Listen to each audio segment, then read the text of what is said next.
Di situ Ustadz menuliskan bahwa ilmu mantik ini ternyata bukan dari Islam.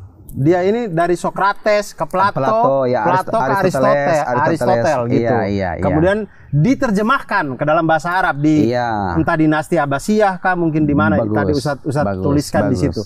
Nah, kalau misalkan ini ternyata berdasarkan di yang Ustadz tulis, berarti dia ini dari Yunani ya, ilmu logika ini. Nah, kedudukannya dia dalam Islam gimana dong jadinya? Bagus, pertanyaan bagus. Karena ada tuh orang-orang di luar sana, lihat, saya sudah menjelaskan betapa pentingnya ilmu ini. Sekarang akan ada muncul orang yang mengatakan, ini bukan dari Quran, bukan dari hadis. Betul. Ditolak aja begitu. Nabi Muhammad nggak pernah ngajarin ini gitu. Nabi Muhammad dan para sahabatnya itu belum berhadapan dengan kenyataan yang mengharuskan perdebatan intelektual. Mereka sibuk berdakwah. Ketika berdakwah saja orang sudah langsung memusuhi gitu loh. Akhirnya terjadi peperangan kan? Mana sempat gitu kan? Ada debat.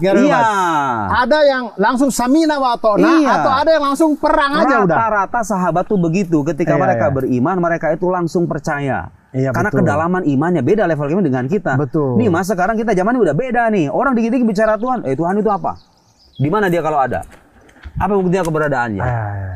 Pertanyaan-pertanyaan semacam ini gitu ya, yang pertanyaan yang berlimpah ini dari orang-orang yang kritis ini, kita jumpai sekarang di zaman Nabi belum muncul karena orang sibuk dengan itu tadi. Jadi kenyataan hidupnya beda dengan kita gitu loh. Anda jangan beralasan hanya karena tidak ada zaman Nabi, kemudian disimpulkan bahwa ini ilmu yang terlarang. Loh, banyak ilmu-ilmu keislaman itu diproduksi belakangan, Mas. Kaidah-kaidah penafsiran, kaidah usul fikih, istinbat hukum, kaidah logika, ilmu balaghah, ilmu tajwid, mushaf Al-Quran. Di zaman Nabi itu nggak ada mushaf Al-Quran. Orang hafal. Orang menghafal Al-Quran. Mushaf itu datangnya belakangan. Ayo, apa itu artinya mushaf itu kemudian kita tinggalin aja. Dengan alasan ini nggak ada di zaman Nabi. Bahkan ilmu nahwu syaraf itu belakangan ya. Tanda baca juga belakangan. Bagus. Jadi nggak berarti kalau sesuatu tidak ada di zaman Nabi itu otomatis terlarang. Dilihat substansinya gitu loh. Ilmu ini tuh apa intinya? Dilihat substansinya. Kita akan menjumpai sekian banyak tuh disiplin keilmuan Islam. Dilihat apakah ilmu ini bermanfaat atau tidak. Dilihat ternyata bermanfaat. Kita mau debat masalah apapun, di ilmu apapun ada istilah-istilah kan. Harus kita rumuskan istilahnya secara logis nih. Ilmu ini membantu. Anda mau debat, mau masuk ke jurusan apapun. Makanya sebagai para ulama muslim itu bilang, logika itu madkhol likulil ulum, pengantar bagi semua ilmu. Karena semua ilmu udah pasti isinya itu. Ima istilah-istilah atau argumentasi dan pendapat-pendapat ya enggak? Harus diukur kan? Pendapat ini tepat apa cacat gitu loh. Secara logis ya kan? Ketika dilihat substansinya nggak ada yang bertentangan dengan Al-Quran. Ya sudah, terlepas apakah kaidah ini dari Yunani, dari manakah gitu kan? Itu bukan alasan untuk menafikan urgensitasnya gitu kan?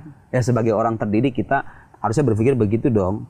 Dari manapun dia berasal, selama dia bermanfaat, justru dia bisa mengokohkan keimanan kita, harusnya kita ambil. Ada nggak landasnya dalam Al-Quran? Ya Al-Quran nyuruh kita mikir. Perintah Al-Quran berpikir itu. Al-Quran ini kan kitab yang berikan panduan dasar. Rincian-rinciannya dijelaskan sama ulama muslim gitu loh, paham nggak? Jadi Anda jangan berharap bahwa ini kaidah premis minor, premis mayor, ada nggak di Al-Quran? Jangan sedang kali itulah. Al-Quran nyuruh kita berpikir. Kemudian merenungkan alam semesta ini. Merenungkan alam semesta supaya kita sampai pada kesimpulan bahwa pencipta itu ada. Nah, merangkai argumentasi alam itu bisa dijadikan dalil untuk sampai pada kesimpulan Tuhan ada. Harus menggunakan premis kan? Menyusun premis dan seterusnya. Harus punya ilmu. Ilmu logika itu menjelaskan itu gitu loh. Jadi terlepas dari manapun asalnya, yang kita lihat dan kita jadikan tolak ukur itu adalah substansinya, intinya apa gitu loh. Karena faktanya kalau kita bicara ilmu-ilmu keislaman, justru sebagian besar ilmu keislaman itu datangnya belakangan. Karena kebutuhan zaman yang berbeda, Mas. Sekarang ini saya baru sadar itu, Ustaz. Iya kan? Saya juga baru sadar. Sekarang gini ya, saya di Al-Azhar belajar buku teologi 8 jilid. Namanya itu Syarhul Mawaqif. 8 jilid segini nih. Kebayang kan? Iya, itu orang belajar berapa semester itu, Ustaz? 8 jilid begitu? Enggak semuanya, hanya beberapa chapter aja. Beberapa chapter aja. Itu kan 8 jilid. Itu dari jilid pertama sampai jilid ke-6, sehingga saya 6 apa 5, itu penulisnya bicara tentang filsafat. Bicara tentang akidahnya dan keyakinannya di jilid ke-7 dan ke-8. Kebayang nggak? Wow. Dahsyatnya itu kejeniusan para ulama kita itu. So, kalau gitu Anda pengen bilang, ini nggak ada contohnya di zaman Nabi. Ngapain mempersulit? Mas, itu bukan mempersulit, tantangan zamannya beda. Di zaman beliau-beliau ini muncul para filsuf-filsuf, intelektual yang daya kritisnya gitu ya, luar biasa. Ada orang-orang yang masuk Islam kemudian terkontaminasi tuh kepalanya dengan doktrin-doktrin dari agama luar. Ada filsafat Yunani datang. Para ulama muslim harus mengambil sikap, ya kan? Bagaimana caranya kita buang semuanya? Apa kita ambil yang manfaat, yang sesat kita buang? Kan yang adil begitu dong. Yang bermanfaat kita ambil sebagai senjata untuk membuktikan kebenaran agama kita dan menolak pemikiran yang menyimpang. Yang sesat kita buang aja gitu loh. Kan begitu cara terdidiknya kan. Itu yang dilakukan sama ulama muslim. Bukan mempersulit. Kalau orang awam di masjid-masjid ada lagi bukunya, beda lagi, bukan buku ini. Ada buku-buku yang tipis buat pemula, ada lagi segmennya gitu loh. Tapi ini buku-buku diproduksi karena tuntutan zaman. Di zaman Nabi belum ada tuntutan orang berdebat tentang substansi, aksiden, ya kan, argumen kosmologis, argumen from intelligent design, ya kan, the argument of contingency dan lain-lain, belum ada. Karena konteks kehidupannya beda gitu loh. Anda tuh memahami itu dong. Gitu ya? Iya, saya berpikir mungkin karena Ustaz bilang tadi, saya jadi ini baru sadar juga bahwa di zaman sahabat itu kalau terima langsung sami wa ta'na, kalau nolak tuh langsung perang. Mungkin kalau di pikiran saya adalah karena para sahabat itu kan sastranya tinggi-tinggi ya, mereka itu ya, pemahaman sastra tentang tatanan bahasa Arab dan segala macam. Jadi ketika Al-Quran datang dan mereka tahu kualitas sastranya itu ya langsung nggak sempat debat, udah kayak kalau langsung merasa feel-nya dapat, terkesima langsung samina wa ta'na. Yang menolak, ketutup, ya udah perang gitu. Benar, itu benar. Ada sebuah riwayat, itu salah seorang sahabat ketika menyimak ayat. Sekarang kalau saya bacakan ayat ini di hadapan orang-orang ini, saya yakin nggak akan ada yang ngerasain apa-apa. Betul. Saya ngomong begini. Tapi ini ayat, Mas, kalau Anda kaji, paham bahasa Arab, paham kaidah logika, paham ilmu akidah, Masya Allah, ini ayat kalau misalnya mau disyarah bisa berlembar-lembar. Bunyi ayat itu begini. Am khuliqu min ghairi syai'in am humul khaliqun. Ada salah seorang sahabat mendengar ayat ini, sampai-sampai dia bilang, kana qalbi ayatir. Jadi hatiku ini ketika mendengarkan ayat ini hampir terbang katanya. Saking terkesimanya gitu loh.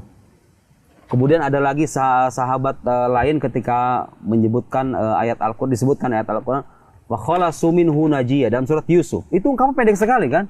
Wa khalasu minhu najiyya sajadtu li fasahatihi. Aku bersujud karena kefasihan ayat ini. Sampai ngerasain sesuatu nggak ketika saya ngomong begini? Tidak. Ngomong Bismillahirrahmanirrahim, Alhamdulillahirabbil alamin. Tapi ada orang-orang yang rasa kebahasaannya itu mendalam, karena Quran ini kan turun di tengah masyarakat Arab. Ahli kefasihan gitu kan. Mereka itu ahli sastra. Betul. Dan ya sekarang kalau misalnya Anda tidak ahli dengan bidang ini, Anda tidak akan merasakan apa-apa, gitu kan. Apalagi nggak bisa bahasa Arab. Tapi minimal kesaksian mereka bisa kita jadikan bukti gitu loh. Kesaksian para ahli ini bisa kita jadikan pegangan dan bukti bahwa Al-Quran itu betul berada pada ketinggian sastrawi yang tidak bisa tertandingi. Buktinya apa? Kita nggak bisa ngebuktiin sendiri, tapi kesaksian orang-orang ini nih, kesaksian para ahli ini, kesaksian orang-orang Arab asli ini, orang-orang Arab asli ini. Sampai sekarang nggak ada orang yang bisa datangkan kitab yang semisal kefasihannya, keindahannya, kedalamannya, seperti hanya Al-Quran itu. Dan itu menjadi bukti kenabian Nabi Muhammad. Kan beliau datang dengan sesuatu yang nggak bisa ditandingi sama manusia nih. Ya logis dong, kalau manusia kagak ada yang bisa, terus dari mana kalau bukan dari Tuhan pencipta alam semesta? Kan begitu logikanya. Belum lagi beliau itu nabi yang ummi, yang tidak membaca dan menulis. Bagi kita kalau nggak bisa membaca, nggak menulis itu aib. Bagi Nabi Muhammad itu kesempurnaan. Kenapa? Karena kalau seandainya Nabi Muhammad pernah membaca, pernah menulis, pernah belajar sama ayahnya misalnya, nanti orang akan mengatakan, Quran ini buatan Muhammad. Quran ini hasil belajarnya dia sama bapaknya. Iya kan? Jadi asal meragukan kan? Allah tutup itu pintu keraguan, dijadikan kekasihnya itu tidak membaca, tidak menulis, tidak sekolah. Bahkan orang tuanya itu wafat ketika beliau masih dalam kandungan, ayahnya itu. Ibunya pun diwafatkan oleh Allah ketika beliau masih kecil. Seolah-olah Allah itu kemudian menyingsingkan semua sandaran-sandaran itu dan menjadikan kekasihnya itu hanya bersandar kepada dia saja. Dan itu menjadi bukti kenabiannya kan. Datang dengan kitab suci mengoreksi keyakinan umat agama lain. Di dalamnya itu ada kabar orang-orang terdahulu, kabar tentang Nuh, tentang Adam, tentang Idris, tentang Ashabul Kahf, Zulkarnain dan lain-lain. Dari mana itu? Betul. Dari mana kita nanya gitu loh. Loh lihat tuh. Reasoning semacam ini akan menyimpulkan kita bahwa oh benar, ini utusan Tuhan. Dilihat biografi kehidupannya, orangnya jujur, berintegritas, tidak pernah berbohong, tidak pernah melakukan keculasan. Oh, dengan alasan apa kita meragukan? Betul. Dan itu tadi, maksudnya karena di zaman sekarang, maksudnya ya Indonesia aja ya, saya dan teman-teman saya, kami bahkan tidak tahu bahasa Arab, itulah kemudian muncullah perdebatan-perdebatan karena sastranya Al-Quran itu tidak kena ke kami karena memang kami tidak paham. Akhirnya muncullah perdebatan, dan itulah pentingnya ilmu mantik hadir untuk biar kita bisa melogikakan atau paling tidak paham, masuk akal gitu di kepala kita. Jadi ayat-ayat Quran itu bisa kita cerna dengan logika. Kalaulah kita tidak paham bahasa, kita bisa mencerna doktrin-doktrin keislaman ini dengan logika, ya kan? Itu poinnya, Anda nggak bisa membaca Al-Quran, saya nggak ada waktu berbaca bahasa Arab, katanya bahasa Arab susah lagi katanya kan? Oke. Tapi ketika ajaran keislaman ini diterjemahkan kepada masyarakat umum, kita bisa mengujinya secara logis loh. Doktrin ketuhanannya, kenabiannya, pesan-pesan Qurannya gitu ya. Kita bisa itu. Jadi karena logika itu semen perekat antara kita semua, betul. Kita bisa menimbang kebenaran Islam ini dengan kaidah-kaidah yang rasional. Makanya Mas, ketentuannya itu begini. Dalam Islam itu tidak ada akidah yang boleh bertentangan dengan hukum akal. Karena akal ini adalah salah satu alat semen perekat semua manusia nih untuk menyimpulkan ini agama benar atau salah gitu loh. Alat kita untuk memahami kebenaran sebuah agama ini kan akal kita. Alat untuk memahami Tuhan itu kan akal kita diantaranya. Kalau sejak awal akidahnya ini bertentangan dengan hukum akal, ya udah pasti nggak benar itu akidahnya, paham nggak? Nah, dalam Islam bisa di-challenge satu persatu tuh butir akidahnya. Itu yang bikin saya kagum. Saya belajar di sana, kita berjilid-jilid itu isinya satu klaim. Klaim itu artinya pengakuan Allah ada, Muhammad adalah nabi, Al-Quran adalah kalamnya. Di bawahnya itu rincian dalil. 10, 30 apa berapa lah gitu setelah itu bagaimana kalau saya orang memungkinkan bantahan atas dalil ini. Dikasih tahu bantahannya begini. Bantahan atas bantahan, nanti dibantah lagi, bantahan atas bantahan, begitu aja. Sampailah kita pada akhirnya, oh ternyata ini agama, doktrin-doktrin pokoknya itu selamat dari kritik-kritik. Artinya kritik itu ada, tapi sudah ada bantahan-bantahan, udah kelar gitu loh. Tinggal tugas kita sekarang menjalani. Nah sekarang masalahnya, ada orang-orang yang belum masuk fase ini.